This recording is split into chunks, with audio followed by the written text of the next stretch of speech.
Ever wondered how scientists are literally re-engineering biology to combat disease? Today, we're taking a deep dive into the fascinating world of gene therapy and the powerful tools that, well, make it all possible. It's a field that feels like something out of a futuristic novel, yet it's incredibly real and advancing at lightning speed, fundamentally changing what we thought was medically achievable. Indeed. And our sources today, they're drawn from a really comprehensive series of lectures on biotechnology.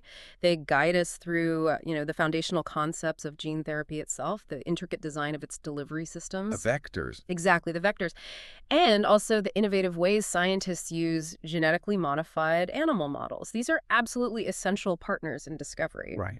So we're going to unpack the nuances of how therapeutic genes get delivered, the ingenious mechanisms behind different treatment strategies, and the critical role these specific research tools play in pushing the boundaries. All right, let's unpack this then. Our mission, really, is to distill these complex topics, pull out the most important nuggets of knowledge, and connect the dots so you can quickly grasp the breakthroughs and, well, the persistent challenges shaping the future of medicine. Get ready for some genuine aha moments, because this is where the real intrigue lies.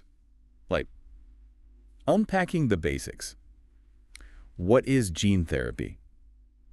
So let's begin with the absolute basics. When we talk about gene therapy, what are we fundamentally trying to achieve? Well, the core idea centers around what's called somatic cell gene therapy. Okay. This basically means we're transferring a functional gene into a diseased somatic cell that's a body cell, not a reproductive cell. Got it. And the ultimate goal is to correct or, compensate for a specific genetic defect that's causing an illness. So like supplying a missing instruction manual, fixing a corrupted one, right at the cellular level. That's it, exactly. And this gene transfer isn't just random. It's facilitated by specialized gene therapy vectors.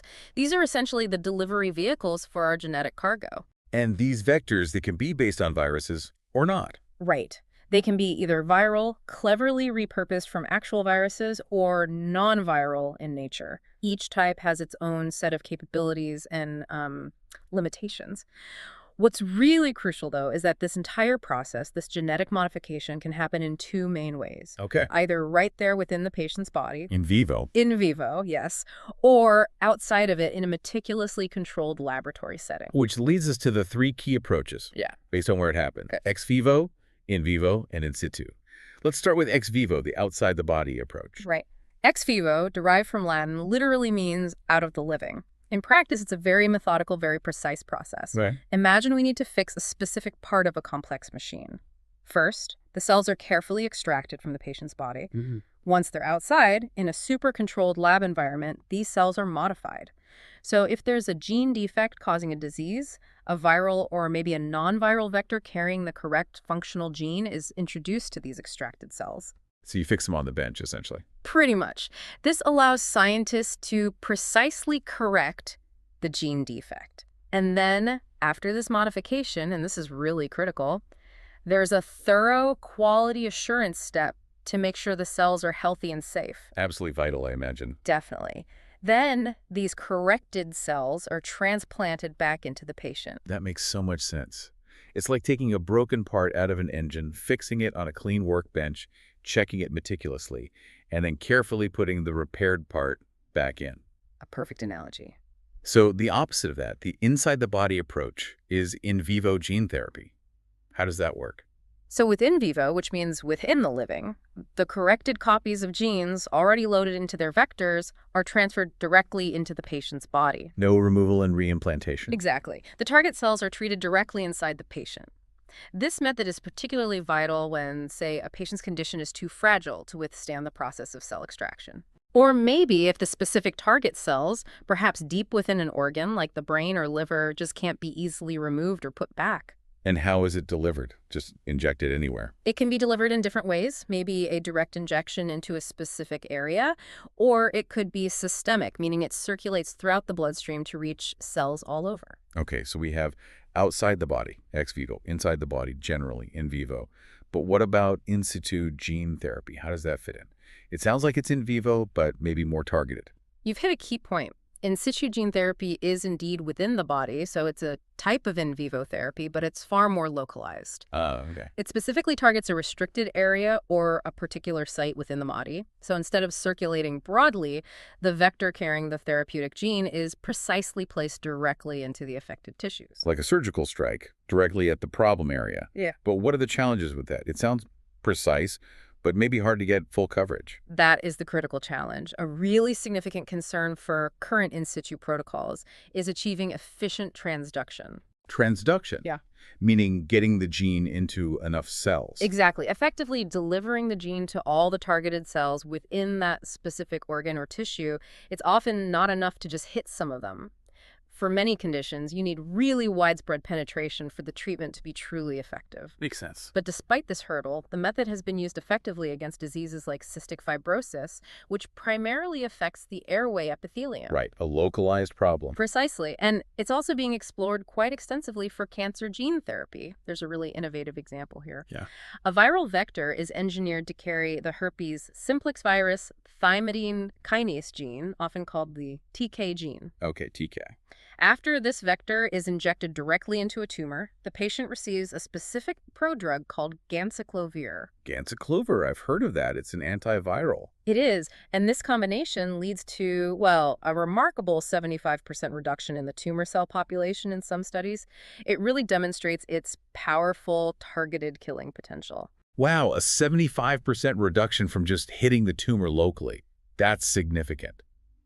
Let's circle back to in vivo gene therapy for a second, the one involving systemic delivery. It sounds efficient for distributing the gene, but what are the specific problems scientists run into when they try to deliver genes directly into the bloodstream like that? Yeah, the challenges for systemic in vivo therapy, despite its potential reach, are quite substantial. First, there's the problem of inefficient targeting. Meaning, doesn't always go where you want it to. Right. It's a major hurdle to ensure the vector specifically finds and delivers its cargo only to the intended target cells or tissues, rather than just diffusing broadly, maybe affecting healthy cells or simply getting lost or degraded. Okay, targeting is one thing. What else? Second, and this is maybe even more critical, is the body's immune response. Oh, the body fights back. Exactly. Our natural defense mechanisms are incredibly good at their jobs, and they often recognize the viral vector or even non-viral ones as foreign invaders. So they attack the delivery vehicle. Precisely. This immune response can lead to the vector's rapid clearance from the body, resulting in only transient, meaning temporary expression of the therapeutic gene. The effect just doesn't last. So the very system we're trying to help views our cure as an enemy. And I guess this also creates a problem if you need more than one dose. You've got it. A particular issue arises with the development of neutralizing antibodies after the first injection. These antibodies essentially tag the vector, remembering it. Like putting up wanted posters for the vector. Exactly. So any subsequent injections of the same vector are quickly neutralized and basically rendered ineffective. A lot of current research is focused on clever strategies to try and reduce these neutralizing antibodies to improve the long-term effectiveness and allow for redosing. Makes sense. But, regardless of the specific vector used, there's still a fundamental obstacle. The transgene, that therapeutic gene, has to successfully cross the plasma membrane of the target cell. Get inside the cell wall. Right, and then enter its nucleus. Getting the transgene effectively into the intracellular compartment, it's still a major challenge. It's like trying to deliver a specific message right into the central control room of a massive high-security building. You can't just walk through the front door. That's a great analogy. Are scientists finding clever ways around this, like modifying the vectors themselves to be better cellular burglars? They absolutely are. Scientists are constantly tinkering, modifying both viral and non-viral vectors to improve targeting and cellular entry. One really interesting example involves using VP22, a protein from the herpes simplex virus. Herpes again. Seems quite useful in this field. It does pop up. This VP22 protein has a natural ability to spread from one cell to another, almost like a biological courier passing a message along. Wow. And this remarkable property has been successfully implemented in designing new vectors to enhance gene delivery across tissues, not just into one cell. It's a brilliant way to leverage a virus's own tricks for our therapeutic purposes. That is fascinating. Borrowing a protein's ability to travel between cells.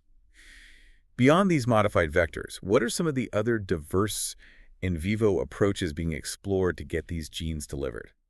Well, in terms of just getting it in, direct injection is a straightforward method. Genes can be injected right into specific tissues or organs. The route chosen really depends on the patient's condition and the vector design. Okay. Any key insight here is the use of unique promoters to achieve target-specific gene therapy. Promoters. Yeah. Those are like the on switches for genes, Yeah. right? Right. But specific to certain cells. Exactly. They act like genetic switches. For example, the thyroid binding globulin, or TBG promoter, can be used for litter-directed gene therapy. It basically tells the gene, only turn on if you're in a liver cell. Clever. Or the cytomegalovirus, or CMV promoter, can be used to specifically target muscle cells. These promoters ensure the gene is expressed primarily in the desired cell type, which helps minimize off-target effects. And I've heard of something called gene guns. That sounds intense. How do those work? It definitely sounds dramatic. Bialistic gene guns are real, though. They're mechanical devices that literally shoot tiny DNA-coated particles into cells. Like microscopic bullets carrying genes. Pretty much. It offers another direct way to introduce transgenes. It's particularly useful in certain ex vivo applications or maybe highly localized in vivo scenarios like plant biology originally, but adapted for some animal cell work too. Okay. And beyond these direct or mechanical injections, you have, of course, the recombinant viruses we've been talking about designed to carry transgenes with those tissue-specific promoters. And then there's also plasmid DNA. Just naked DNA. Well, often not quite naked. Plasmid DNA, which are these circular DNA molecules, can be injected along with liposome. Liposomes. Those are like fatty bubbles. Exactly. Tiny fatty bubbles that help carry the DNA across cell membranes. Or, as you mentioned, plasmid DNA can even be delivered using mechanical means like the gene gun. So, lots of different strategies being explored. Okay, so just to recap the big picture for everyone listening on these foundational approaches. Ex vivo means taking cells out, fixing them in the lab, doing that critical quality check, and then putting the treated cells back. Correct. And in vivo means direct injection of the transgene into the body with delivery routes carefully tailored to the patient and the vector design. But the big challenges there are hitting the right target and avoiding the immune system.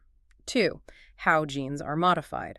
Therapeutic strategies in gene therapy. All right, now that we understand where gene therapy happens and the general delivery ideas, let's shift focus to how the genes are actually modified once that vector gets them to the target cell.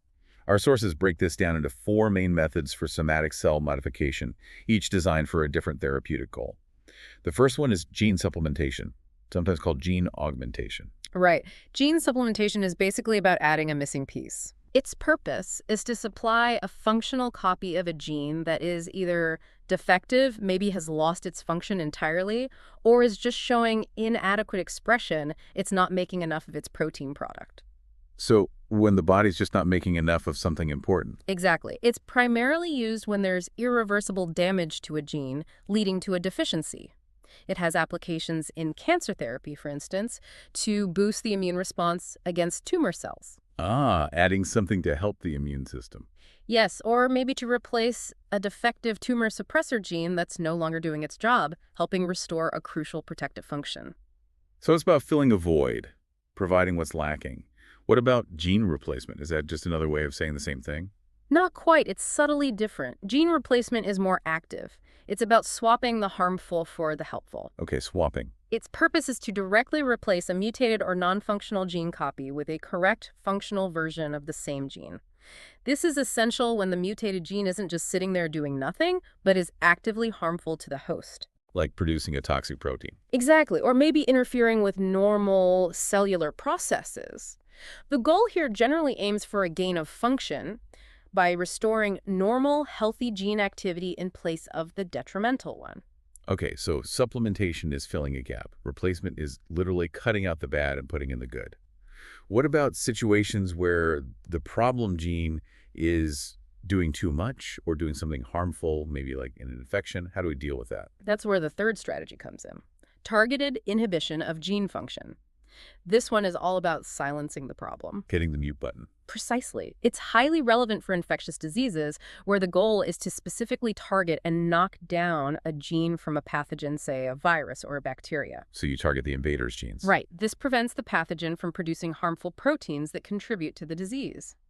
This strategy can also aim for targeted inhibition of, say, tumor antigens to reduce autoimmune responses that might actually worsen certain diseases. And how do you silence a gene? It's achieved through various clever techniques like using siRNA, that's small interfering RNA, or RNAi, which stands for RNA interference. These methods basically disrupt gene expression at the RNA level before any problematic proteins can even be made. It stops the message before it gets translated. Very cool. So rather than adding or replacing, you're essentially turning off a problematic gene. And finally, the fourth method, targeted killing of cells.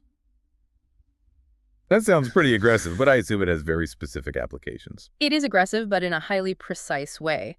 Targeted killing of cells is specifically designed for cancer therapy. The aim here is to target and kill metastatic, meaning spreading forms of tumors, often in situ, right where they are. And how is that done? This mechanism often utilizes oncolytic viruses. Oncolytic. Onco meaning cancer, phernic meaning bursting or destroying. Exactly. These are viruses that have been engineered to specifically infect and destroy cancer cells while leaving healthy cells completely unharmed. It's a fascinating approach. Using a virus to fight cancer. That's powerful. Are there specific types of viruses showing promise here? Indeed. Paramyxoviruses, for example, are a group of oncolytic viruses that have shown some really encouraging results in reducing cancerous conditions. They do this by inducing apoptosis. Programmed cell death. Right, programmed cell death, specifically in the cancer cells. It's truly a precision attack, turning the virus's destructive potential against the disease itself. That's an amazing concept. Oh. Let's delve deeper into one of the mechanisms we touched on earlier, suicidal gene therapy, which sounds quite dramatic. How does it actually work to turn cancer against itself? Yeah, the name is dramatic, but the mechanism of suicidal gene therapy is really quite ingenious. It leverages specific properties of both viruses and certain drugs. It usually involves engineered retroviruses or perhaps lentiviral vectors that are designed to carry a specific therapeutic gene. Okay. Now, a key insight here is that many retroviruses primarily grow and multiply in dividing cells. And cancer cells divide rapidly. Exactly. This makes them naturally selective for rapidly dividing tumor cells, allowing for a degree of specific targeting without harming nearby non-dividing healthy cells as much. It's the cancer's own aggressive growth that makes it vulnerable. So the virus naturally seeks out the tumor because the tumor cells are constantly dividing. What gene do these vectors carry then, and how does it become suicidal for the cancer cell? These vectors are designed to express the thymidine kinase gene, or TK, from the herpes virus. There it is again. The TK gene. Got it. This TK gene then sensitizes the tumor cells to that specific prodrug we mentioned before, ganciclovir. The antiviral drug. Right. Here's the clever part. The herpes virus TK enzyme is very efficient at phosphorylating ganciclovir. It adds a phosphate group, converting it into an active form. Okay. This active form specifically inhibits DNA synthesis only in the cells that have taken up the vector and are expressing the TK gene, which are primarily the tumor cells.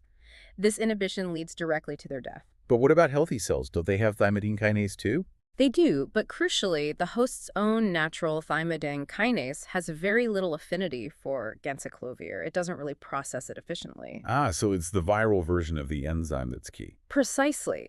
This ensures that healthy host cells surrounding the tumors are largely unaffected. This mechanism provides a highly selective killing effect, distinguishing the diseased cells from the healthy ones based on the presence of the viral TK gene. That's a brilliant strategy, truly turning the cancer's biology against itself while sparing healthy tissue. Given these incredible mechanisms, what are some of the key milestones and trends we've seen in gene therapy trials over the years? When did this all start moving into humans? Well, the very beginning of human gene therapy trials dates back to 1990. That was a real landmark moment in medical history. 1990, what was the first trial for? The very first trial was for severe combined immune disorder, or SCID, a very severe genetic condition, sometimes called bubble boy disease. Right, I remember that. And fast forward to today, what are the main trends? Where's the focus? Today, we see a very clear trend.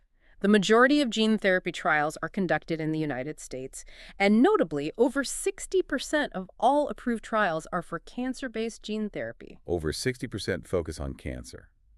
That really highlights the immense potential and the current research focus in oncology, aiming to revolutionize cancer treatment. Absolutely. It's where a huge amount of effort is concentrated right now. And when we talk about the genes being introduced, do they stay in the body permanently, or is it more like a temporary medication? What's the difference between stable and transient gene expression? That's a really crucial distinction, and it has significant implications for how long a treatment might last. Some viral vectors, like adeno-associated viruses or AAVs, are known to integrate their genetic material into the host cell chromosome. They become part of the cell's own DNA. Yes. AAVs, for instance, often target human chromosome 19 at a specific location, 19q13.4. This integration leads to stable expression of the protein of interest. Meaning the gene keeps working long term. Exactly. The therapeutic gene continues to function and produce its protein product potentially for the lifetime of the cell. This offers a more permanent solution, which is obviously desirable for many genetic conditions. So a permanent addition to the genetic code, ensuring a lasting effect. That sounds ideal. It often is. On the other hand, other vectors or approaches result in only temporary expression. Transient expression. Right. In these cases, the therapeutic proteins are produced only for a short period, and the therapeutic gene is not permanently integrated into the host chromosome. The effect is transient, meaning it might wear off and potentially require repeated administration. So both stable and temporary expression have their place, depending on the goal. Precisely. For a short-term boost, maybe to fight an infection, transient might be perfectly fine, even preferable. But for chronic conditions, inherited disorders, that stable expression is often considered the holy grail. 3. The delivery vehicles. Viral vectors, nature's tiny transport systems. Now let's talk more about the unsung heroes of gene therapy. The delivery vehicles themselves, especially these viral vectors. They're like nature's tiny transport systems, cleverly repurposed for, well, medical marvels. What's the basic strategy for designing one of these? How do you actually take a virus, something that can make us sick, and turn it into a beneficial carrier? It really starts with understanding the virus at its most fundamental level. The very first step in engineering a viral vector involves knowing the specific genetic sequences that are required for the virus particles to assemble correctly. How it puts itself together. Exactly, and how it packages the therapeutic genome into those particles, and then crucially, how it successfully transduces or delivers that gene of interest to the targeted cells. Okay, so you need the assembly and delivery instructions. Right. Then comes the critical engineering step. Scientists modify the virus by deleting its dispensable segments. Dispensable meaning parts it doesn't absolutely need for delivery. Correct. Parts of its original genome that are not essential for the delivery process, or more importantly, parts that are associated with pathogenicity, the bits that actually cause disease. So you're basically gutting the harmful parts. Precisely. This crucial deletion step not only creates the necessary space inside the virus to insert our therapeutic gene, but it also significantly reduces the virus's natural ability to cause illness and its immunogenicity. Immunogenicity. Yeah. Its ability to trigger that immune response we talked about. Exactly. You want to make it as stealthy as possible. So you've disarmed the virus and made room for the good stuff. How are these modified viruses then produced in a lab? It sounds like a complex manufacturing process. It can be. There are a couple of main production methods. Cells can be directly transfected with the transgene, that's the therapeutic gene, along with something called a packaging construct. Packaging construct. It's a separate genetic component that provides the necessary viral proteins for the vector to assemble itself. It's like giving a cell the blueprints for both the cargo, the transgene, and the delivery truck, the viral shell, and letting the cell build both. Okay, providing the missing parts separately. Right. Alternatively, these packaging constructs can be stably expressed in specialized cell lines. These are called producer cell lines. Cell factories, basically. Essentially, yes. They continuously generate the viral proteins needed, which are then used to package the viral vector containing the transgene, often under the control of one of those tissue-specific promoters we discussed, to ensure it gets expressed in the right place. Okay, let's talk about one of the pioneering groups of these viral vectors. The retrovirus vectors. These were among the very first developed for gene therapy, weren't they? Yes, absolutely. Retroviruses are a large family of enveloped RNA viruses found in all vertebrates. They were indeed among the first viruses developed for gene therapy applications, largely because of their unique ability to integrate into the host genome, and they're still commonly used today. And what's their basic structure? They're RNA viruses, right? That's right. A retrovirus particle contains two identical copies of its single-stranded RNA, or ssRNA, genome. This is housed within a core structure.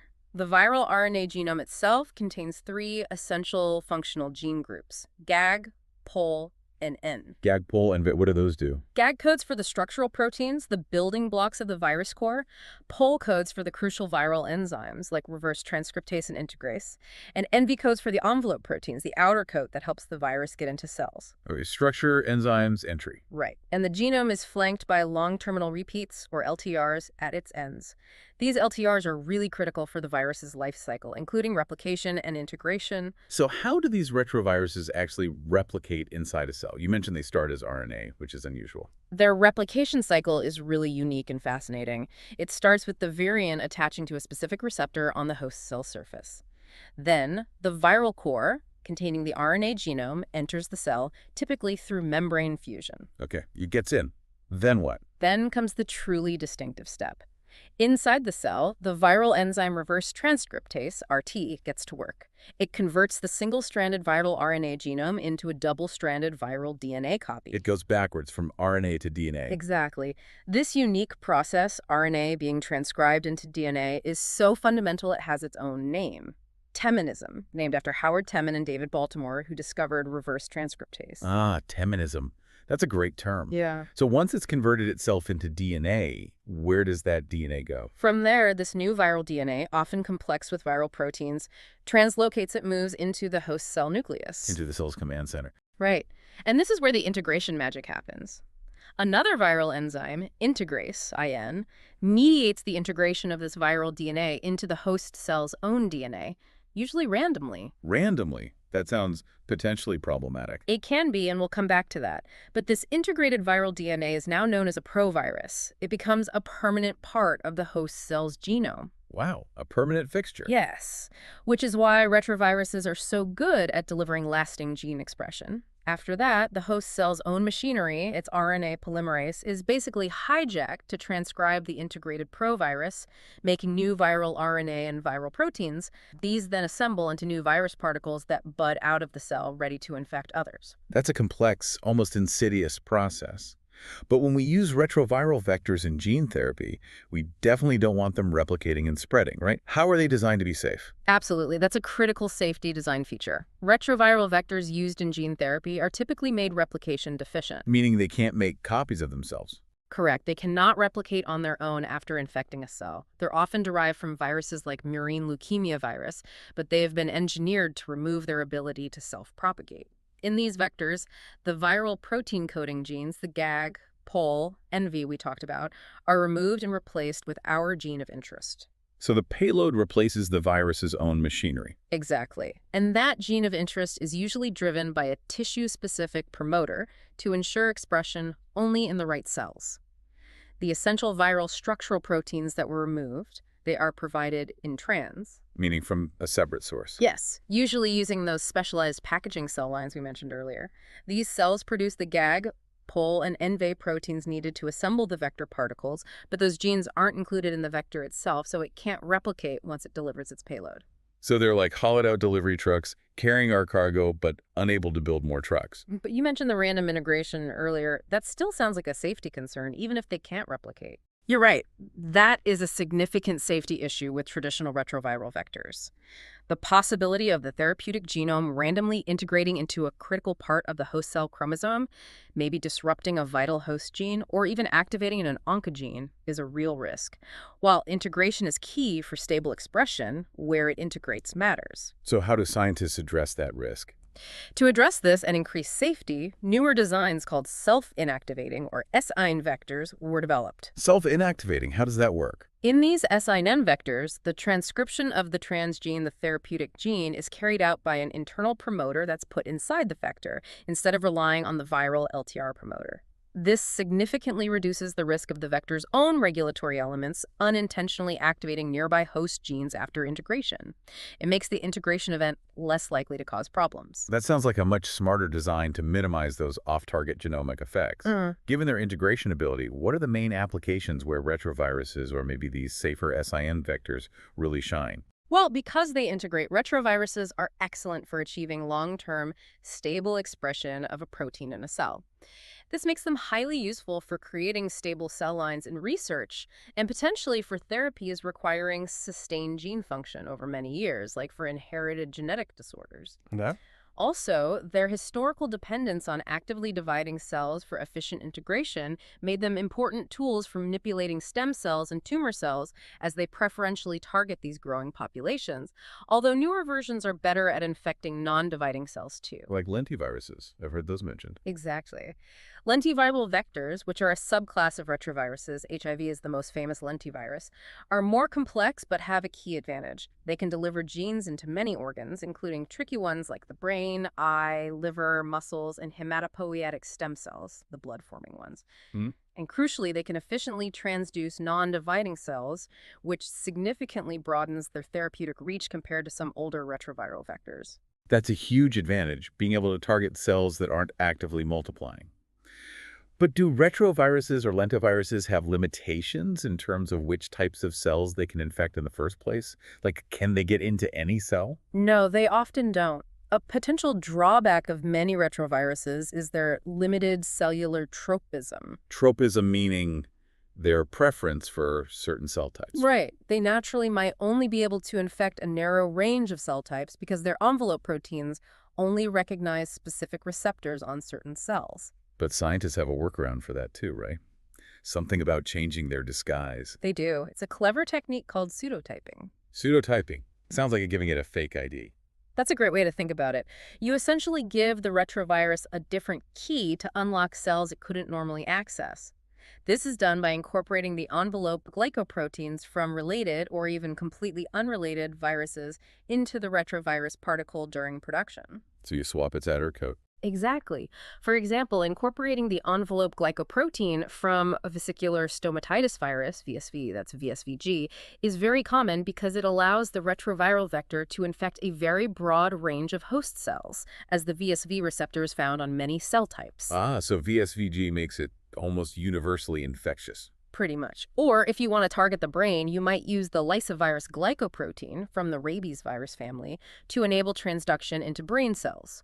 Or maybe the Ebola virus surface protein to allow transduction of airway epithelium for something like cystic fibrosis. It's an elegant way to redirect the vector and expand its therapeutic utility dramatically. That's incredible engineering, essentially giving the vector a passport to enter different cellular territories. Okay, let's move on to another major player in the viral vector world, adenovirus vectors. How do they compare to the retroviruses we've just discussed? Adenoviruses are quite different beasts. Firstly, they are non-enveloped viruses, unlike retroviruses. They have an icosahedral shape, sort of like a 20-sided die, and are typically around 90 millimeters in diameter. Their genome is also different. It's double-stranded DNA, dsDNA, and it's quite large, about 35-36 kilobases. Much bigger than retrovirus RNA.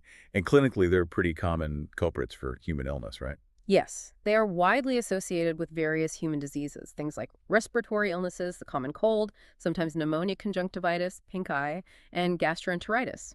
Interestingly, while they don't typically cause cancer in humans, they can cause tumor formation in some animals, which is relevant for research. So a common and sometimes nasty virus. Yeah. What does their structure look like up close, and how do they physically get into our cells? The mature virion, the virus particle, has a complex protein shell called the capsid. Protruding from this shell are fiber structures, and the knob region at the end of the fiber interacts with specific host cell receptors. A key one is the Coxsackie virus and adenovirus receptor, or PR.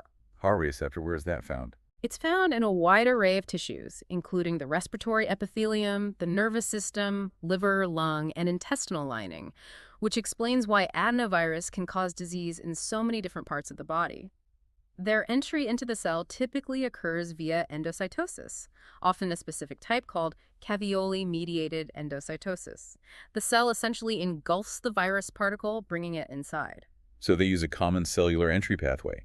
Once inside, how does the replication cycle work? Do they integrate like retroviruses? No, that's a key difference. Adenoviruses typically do not integrate their DNA into the host genome. They remain as separate entities called episomes within the nucleus. Ah, so their effect is usually transient, not permanent. Generally, yes. Once inside the cell and uncoated, their DNA makes its way to the nucleus. There, the virus starts synthesizing early proteins. These are crucial for replicating the viral genome and basically manipulating the host cell, creating a suitable environment for virus production. Taking over the cell's machinery. Exactly. Later in the cycle, late proteins, which are primarily the structural components needed to build new virus particles, are synthesized.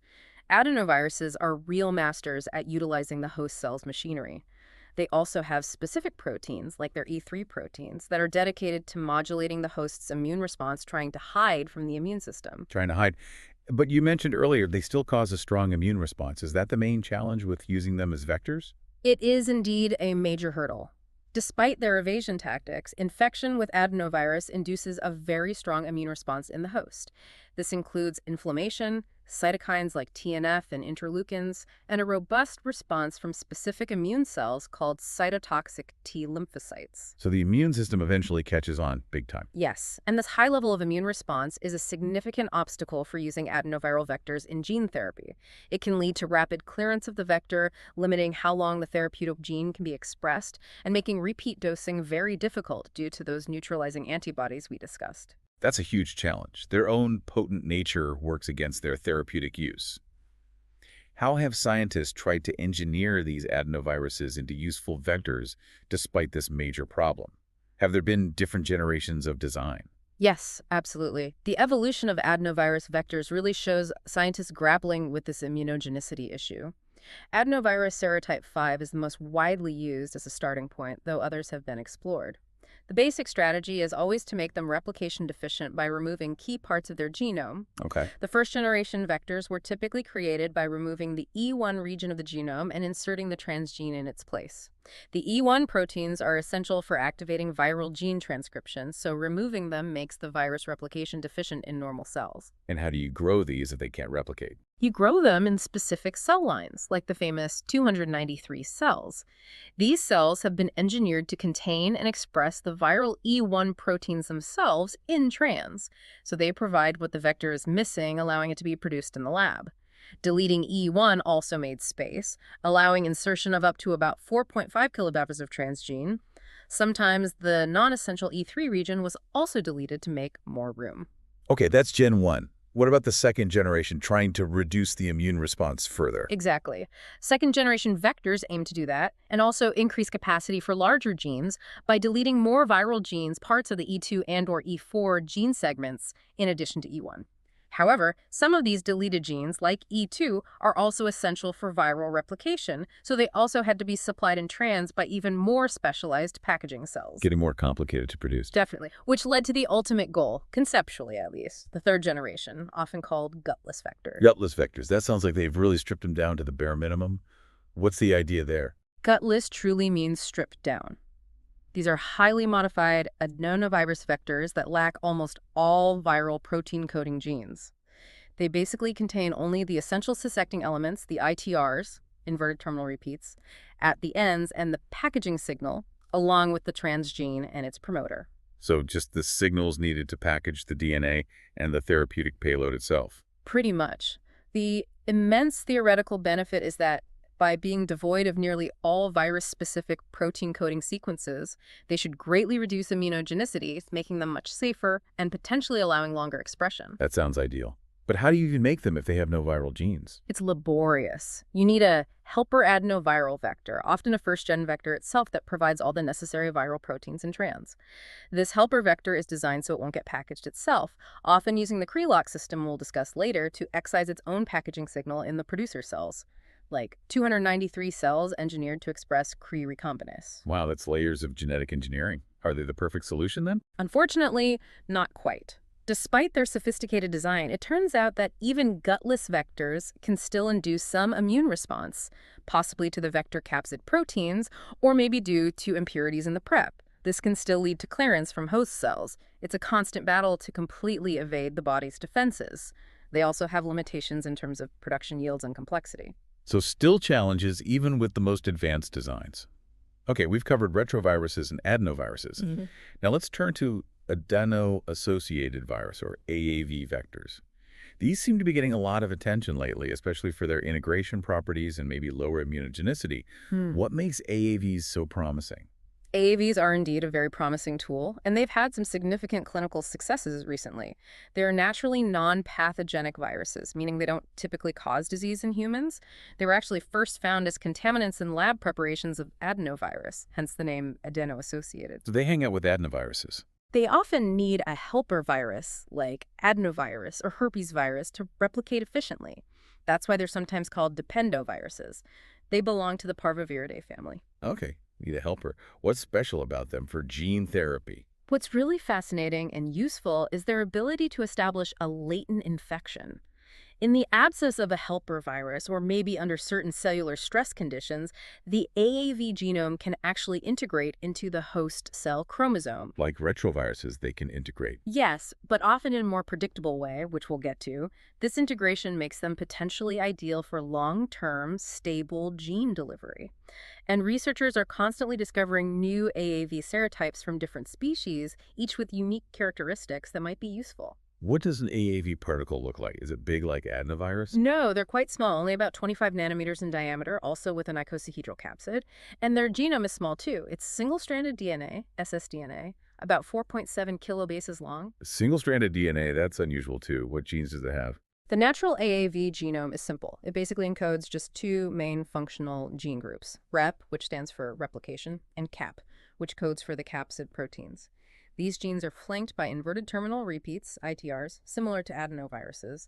These ITRs are absolutely vital for replication, packaging the genome into the capsid, and importantly, for integration. Okay, rep, cap, and ITRs. So how are AAV vectors designed? Do you gut them like the others? Yes, the strategy is similar.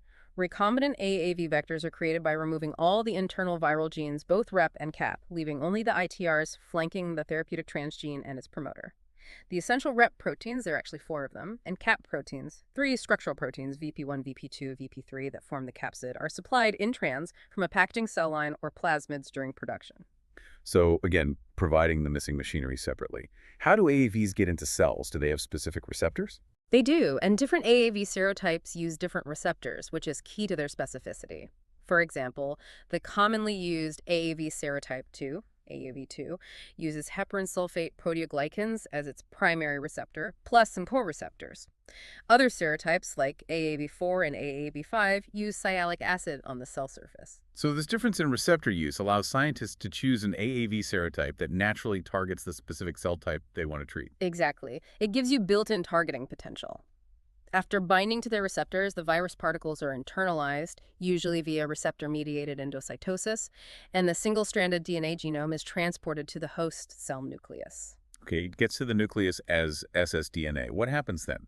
Does it need to become double-stranded? Yes, that's a crucial step for efficient gene expression. In the nucleus, the ssDNA genome needs to be converted into a double-stranded dsDNA form. This can happen in a couple of ways. Maybe the cell's own DNA repair machinery does it, or if 2 complementary AAV genomes get into the same nucleus, they can anneal together. This dsDNA form is then the template for transcription, producing the therapeutic protein. And you mentioned integration. How does that work for AAV? Is it random, like retroviruses? This is one of the most remarkable features of wild-type AAV, though it's less common with current recombinant vectors. Natural AAV has a known preference to integrate specifically into a particular site on human chromosome 19 at location Q13.4. A specific spot. That sounds much safer than random integration. It absolutely is, in theory. This site-specific integration is mediated by the viral rep proteins. If it happens, it can result in the therapeutic gene remaining stable in the cell for its entire lifespan.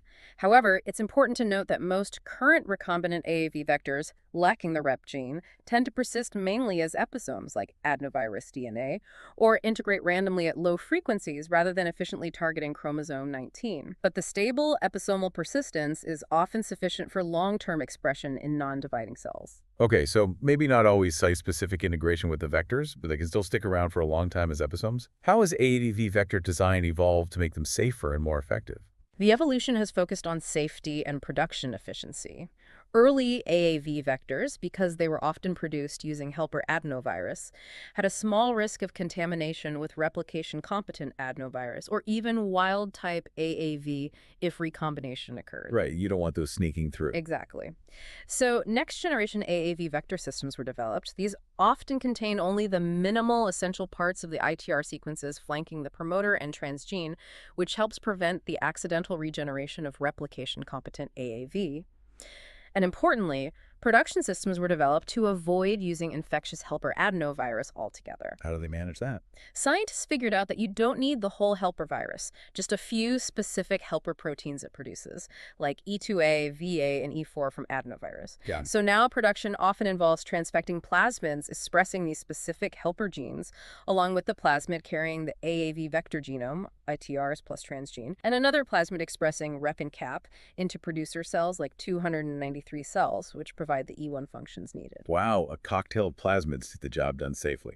It's complex, but it allows producer cells to generate non-replicating AAV vectors that package the ssDNA genome and are much safer for therapeutic use. So AAV seems like a really strong contender. What are its main advantages and what hurdles still remain?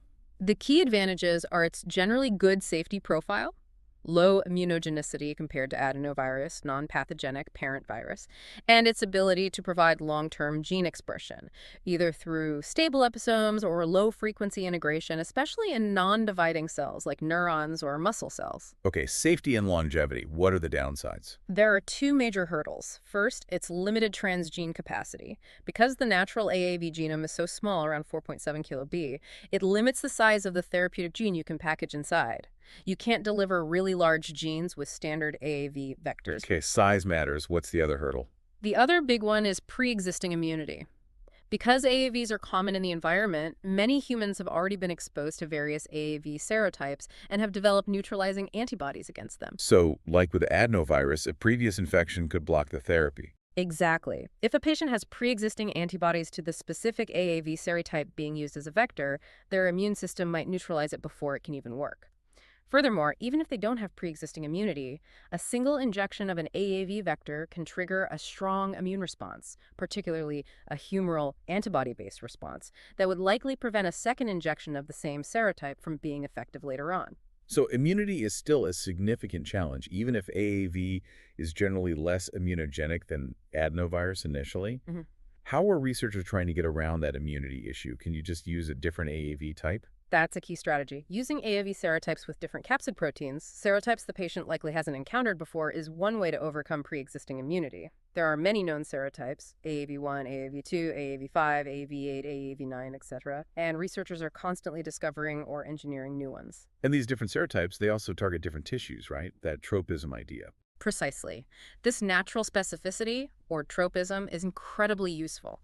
Different serotypes have different affinities for different tissues because their capsid proteins interact with different receptors. For instance, Give me some examples. sure, AAV1 tends to be more tropic towards muscle and liver. AAV5 shows good tropism for the retina, making it great for gene therapies treating blindness. AAV8 and AAV9 are also good for liver and systemic delivery. AAV3 has shown some preference for hematopoietic stem cells. So you can pick the serotype not just to avoid immunity, but also to help target the right organ. Yes, it's a major factor in vector selection. And AAV tropism can even be modified further by shuffling the capsid proteins or domains between different serotypes through genetic engineering, creating hybrid vectors with potentially novel or enhanced targeting properties. That's some sophisticated vector design. Just to make sure everyone's clear, could you quickly recap the main differences between adenovirus and adeno-associated virus? AAV, just the key points. Absolutely. Let's hit the highlights. Adenovirus typically does not integrate. It stays as an episome. AAV can integrate, though vectors often persist as episomes, with wild type having a preference for chromosome 19. Okay, integration is a big one. Expression. Adenovirus usually gives transient expression because the episome can be lost as cells divide. AAV often gives stable, long-term expression, especially in non-dividing cells. Transient versus stable. Got it. Immune response. Adenovirus generally causes a high immune response, limiting redosing. AAV usually has a lower initial immune response, but pre-existing immunity and response to the capsid are still significant hurdles. Immunity level. Genome size type. Adenovirus has a large 36 kilb dsDNA genome, allowing for larger transgenes. AAV has a small 4.7 kilb ssDNA genome, limiting transgene capacity. Size capacity. Pathogenicity. Parent adenovirus can cause human disease. Parent AAV is generally considered non-pathogenic. Safety baseline. That's a great summary. It really clarifies why you might choose one over the other depending on the specific therapeutic need. 4. Advanced applications. Transgenic animal models labs on legs. Okay, let's transition to the next crucial piece of the gene therapy puzzle, something essential for development and testing. Transgenic animal models. Our sources called them labs on legs, which I think is a perfect description. What exactly are transgenic animals, and why are they so incredibly vital to this whole field? Right. Labs on legs captures it well. Transgenic animals are basically genetically modified organisms, usually mammals for biomedical research, that have their genome intentionally altered by researchers. Altered how? Well, the alteration can involve adding foreign DNA, maybe from another species like humans, to make the animal express an additional gene. Hmm. Or it could involve altering one of the animal's own existing genes, maybe to disable it, knock it out, or modify its expression. The key is that these specific genetic characteristics wouldn't be present naturally in the animal. So they have a deliberately engineered genetic difference. Exactly. And despite these profound genetic modifications, transgenic animals are fundamentally similar to their wild-type counterparts in most other ways. The key difference is just that specific genomic heterogeneity, that targeted genetic change we've introduced to model a disease or test a therapy. So they're essentially bespoke biological models, living laboratories tailored to specific research questions. What's their main purpose then? How are they useful in the big picture, especially for developing gene therapies? Oh, they're incredibly useful, really a cornerstone of modern biomedical research.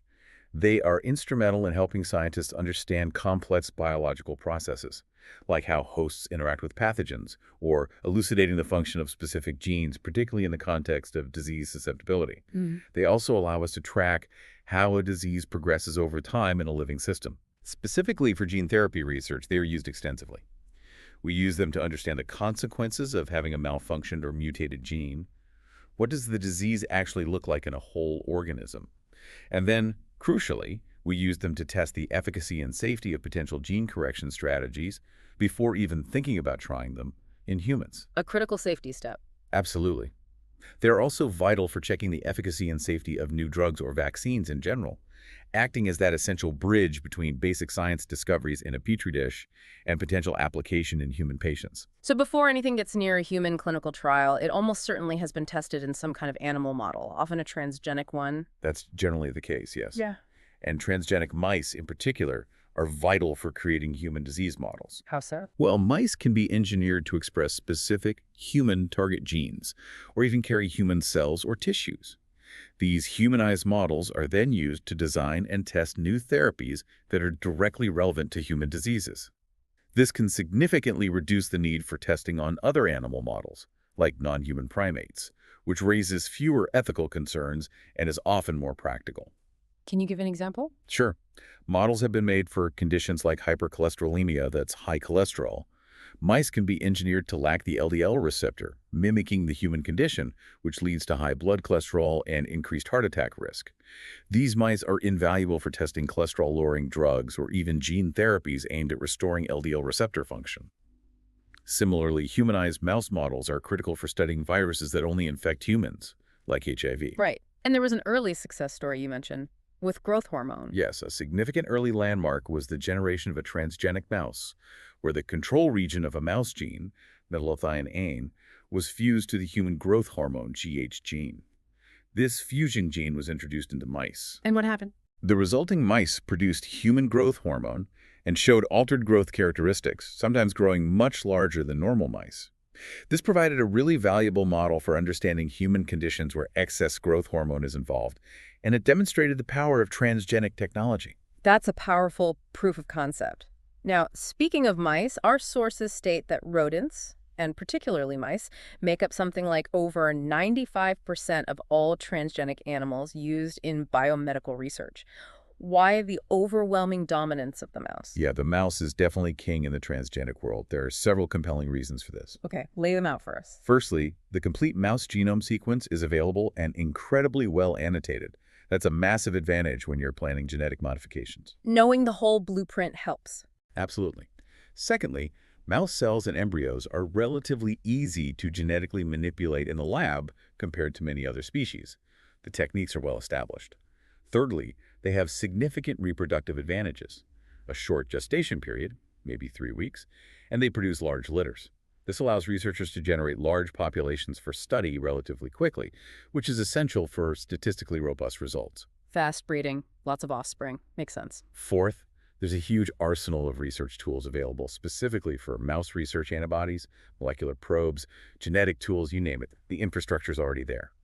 And finally, and maybe most importantly, it's possible to perform a wide range of physiological and behavioral tests in mice that can be directly linked to human diseases and conditions, providing highly relevant insights. So genetics, handling, breeding, tools, and relevance, the perfect storm for a model organism.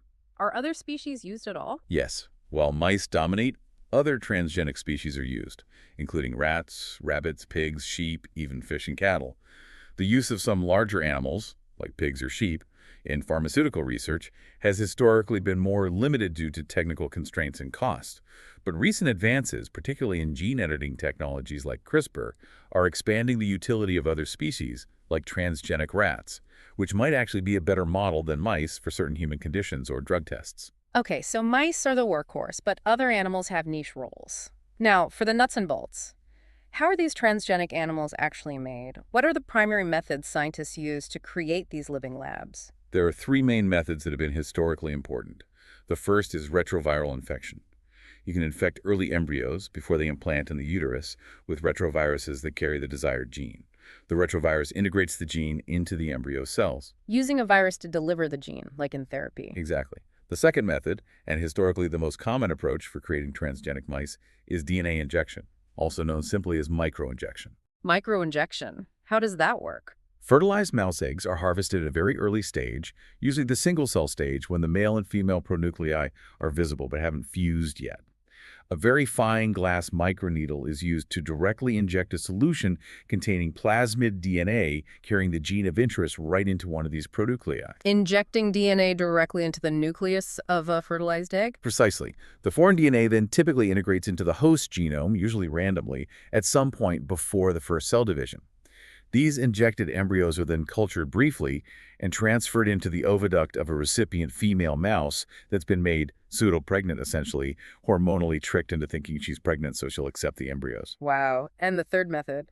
The third method involves using embryonic stem ES cells. These are pluripotent stem cells, meaning they can develop into any cell type in the body. They're isolated from the inner cell mass of very early mouse embryos called blastocysts. Okay, you isolate these powerful stem cells, then what? These ES cells are then genetically modified in culture. Often, this is done using electroporation, applying electric pulses to create temporary pores in the cell membranes, allowing foreign DNA, carrying the gene of interest, to get inside. You can then select the ES cells that have successfully incorporated the DNA. So you modify the stem cells outside the animal. Right. Then, these genetically modified ES cells are microinjected into a normal mouse blastocyst. They mix with the host embryo's own cells.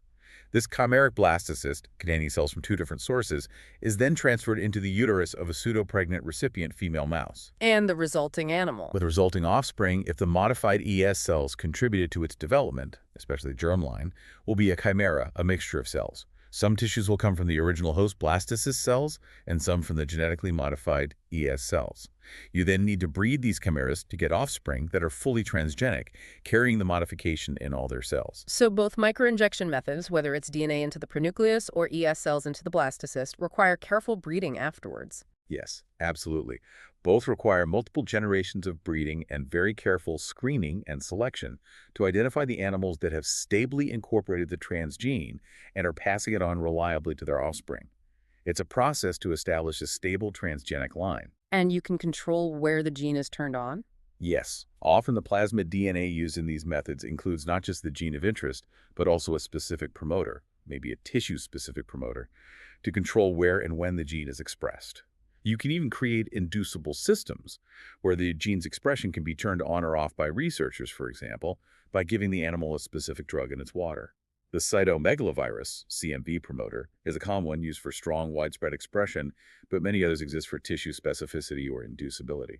That's a lot of meticulous work. You also mentioned a way to get more precise genetic changes, not just adding genes randomly, the Krelok's pathway. What makes the system so powerful for precise gene editing in animals? The Krelok system. It's really elegant and has become a cornerstone of sophisticated genetic engineering in mice. It allows for extremely precise genetic manipulation, deleting specific DNA sequences, turning genes on or off conditionally, or modifying genomic content with unprecedented accuracy, often in specific cell types or at specific times. So much more control than just random integration. What are the key components, Cree and LOX? Exactly. The system relies on two main components. One, Cree recombinase. This is an enzyme, a site-specific integrase, originally isolated from a bacteriophage called P1. Think of it as molecular scissors that only cut at very specific locations. Two, LOXP sites. These are those specific locations. They are short DNA sequences, 34 base pairs long, that the Cree recombinase enzyme recognizes and binds to. So Cree is the enzyme, LOXP is the target site it recognizes. How does it actually work in practice to modify genes in an animal? The typical strategy involves generating two distinct strains of transgenic mice. One strain is engineered to express the Cree recombinase enzyme, often under the control of a tissue-specific or inducible promoter, so Cree is only active in certain cells or at certain times. Okay, one mouse makes the scissors. Right. The other mouse strain is engineered to have the gene of interest, or a DNA segment you want to manipulate, flanked by two LOXP sites. Flanked just means the LOXP sites are placed on either side of the target DNA sequence. This is often called a floxed allele. Sure, the second mouse has the target sequence marked with LOXP sites. Then you breed them. Exactly.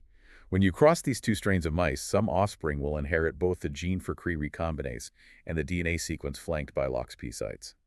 In the cells where Cree is active, the Cree enzyme will recognize the LOXP sites and mediate a recombination event between them. And what happens depends on how the LOXP sites are arranged. Precisely. The genetic outcome depends entirely on the location and, crucially, the orientation, the direction they're pointing, of the LOXP sites. Inversion. If the two LOXP sites flanking the gene are oriented in opposite directions, pointing towards each other, Cree recombinase mediates an inversion of the DNA segment between them. It flips it around. Flips the gene backwards. Translocation. If the LOXP sites are located on different chromosomes, Cree recombinase can mediate a translocation event, moving the DNA segment from one chromosome to another. Moves the gene. Deletion. And this is the most common use. If the two LOXP sites are oriented in the same direction on the same chromosome, Cree recombinase mediates the deletion or excision of the DNA segment located between them. It cuts it right out. Cuts the gene out. That seems incredibly useful for making knockout mice in specific tissues. Exactly.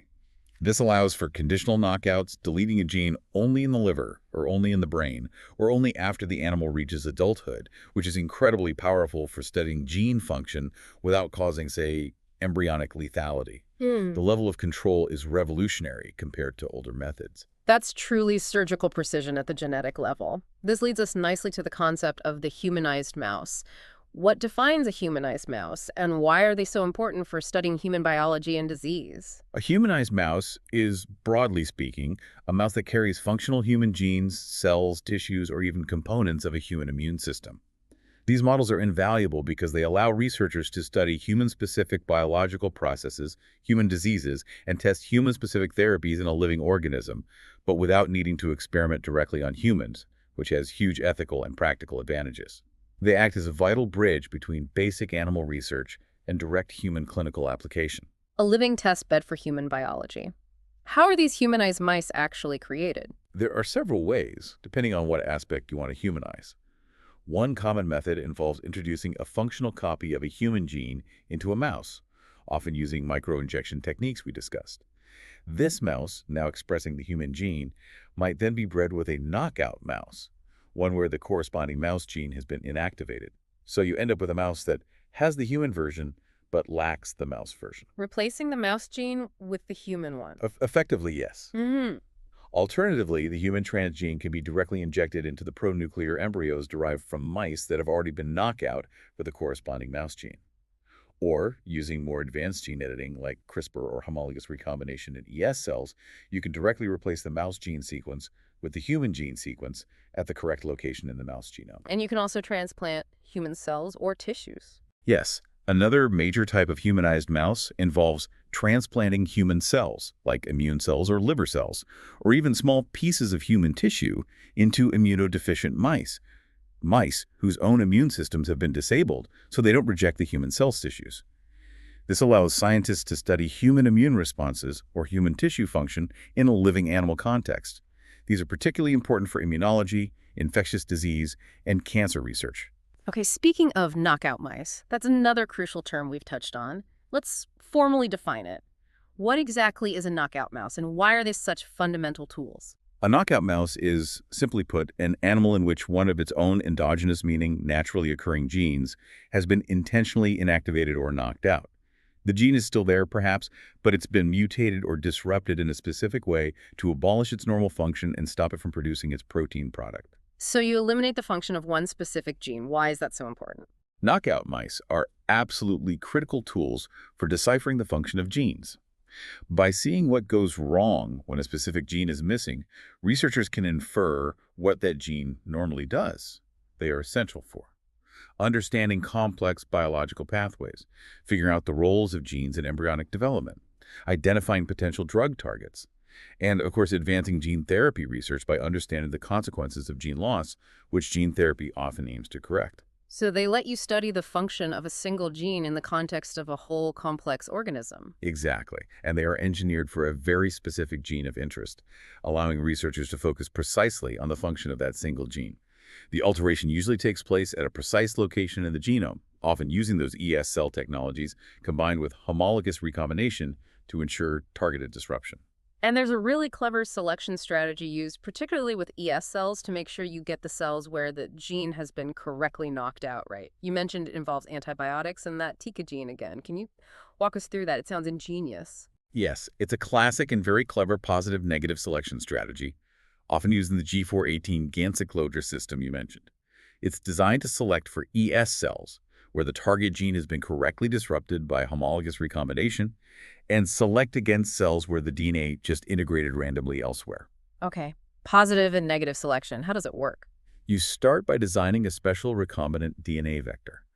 This vector contains a copy of the target gene sequence, but it's interrupted right in the middle by an antibiotic resistance gene, typically the neo gene, which confers resistance to neomycin or its analog G418. So if this part integrates correctly, the cell becomes G418 resistant. Okay, that's the positive selection marker. Survival in G418 means the DNA got in somewhere. Right, but crucially, outside the region of homology to the target gene, in the flanking DNA of the vector that shouldn't integrate, if homologous recombination happens correctly, you place the thymidine kinase, TK gene, from the herpes simplex virus. The TK gene again, placed outside the target sequence. Why? That's the negative selection marker. Now, consider the possible outcomes when you introduce this vector into ES cells. 1. No integration. If the vector DNA fails to integrate into the genome at all, the cells won't have the neo gene, so they will die when you treat them with G418. Simple elimination. Okay, dead. 2. Random integration. If the entire vector DNA integrates randomly somewhere else in the genome, not at the target site via homologous recombination, the cell will get the neo gene, so it will survive G418. But it will also get the TK gene integrated randomly. And we know what TK does with Gantt-Closure. Exactly. If you then treat these cells with Gantt-Closure, the expressed viral TK gene will phosphorylate it, making it toxic and killing the cell. So random integrants survive G418 but die in Gantt-Closure. Okay, random integrants also eliminated. What's left? 3. Site-specific integration. Successful knockout. This is the desired outcome. If the vector undergoes homologous recombination precisely at the target gene site, the central part containing the interrupted gene and the neoresistance gene replaces the normal gene copy. The cell becomes G418 resistant. But because the TK gene was located outside the region of homology, it does not get integrated during the recombination event. It gets left behind. So the correctly targeted cells get resistance but lose the suicide gene. Precisely. In this case, the successfully knocked out ES cells will survive treatment with both G418, because they have neo, and Gantt-Closure, because they lack TK. Oh, that's incredibly clever. Using two drugs to positively select for integration and negatively select against the wrong kind of integration, leaving only the cells with the precise gene knockout. It is a really elegant system that was crucial for efficiently generating knockout mice using ES cells.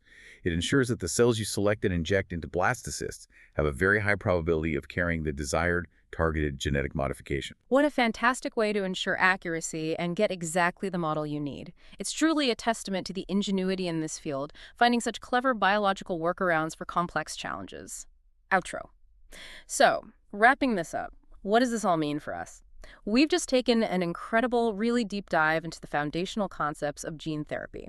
We looked at where it happens in situ, in vivo, ex vivo. Right, at different locations. We explored how genes are modified, supplementing, replacing, inhibiting with things like RNAi, or even that targeted suicidal gene therapy for cancer. The different strategies involved. And we dug into the ingenious delivery systems, the viral vectors, retroviruses, adenoviruses, AAVs, each with its own profile. And finally, we saw how transgenic animals, especially our little mouse friends, are just indispensable partners in this whole quest, letting us model diseases and test treatments safely. It's truly fascinating when you look at the sheer ingenuity required, Yeah. harnessing and often redirecting these complex biological systems like viruses for the therapeutic benefit. We've seen the elegant, sometimes complex engineering involved with each vector type, dealing with their unique strengths and challenges, integration versus transient expression, tissue preferences, and that constant battle with the immune system. Yeah. And understanding how these vectors are designed, how animal models are created, it really informs a deeper appreciation for the why these technologies matter so profoundly for tackling previously untreatable human diseases. Exactly. From correcting devastating single gene disorders like SCID, which was unimaginable not long ago, to devising these incredibly targeted attacks against complex diseases like cancer, these biotechnologies aren't just advancing medicine in an incremental way. They feel like they're fundamentally reshaping our understanding of life itself and our ability to, well, intervene. But it's always that balance, isn't it, between the precision we can achieve, the effectiveness, and ensuring safety. It's a constant, ongoing dance. It absolutely is. And this rapidly increasing power, this control, leads to a pretty provocative thought for you, the listener, to consider.